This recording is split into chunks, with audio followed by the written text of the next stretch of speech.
and the important thing is using this technology from day one. So it's not a visualization tool, and visualization tends to be seen as a marketing tool or a communication tool. We're doing it from day one as a business tool.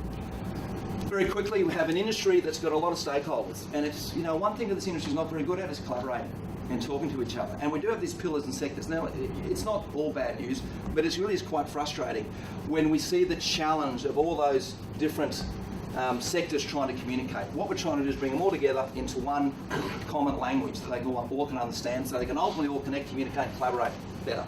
That's what we're doing, and we're going to show you some examples of how we're doing that. It's all about improving stakeholder and customer engagement.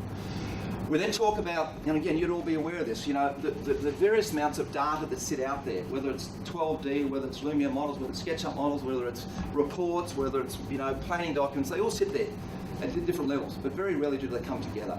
What the gaming industry, this $100 billion a year gaming industry, which is just so smart, what it enables us to do is pull that together into an environment that everyone can share.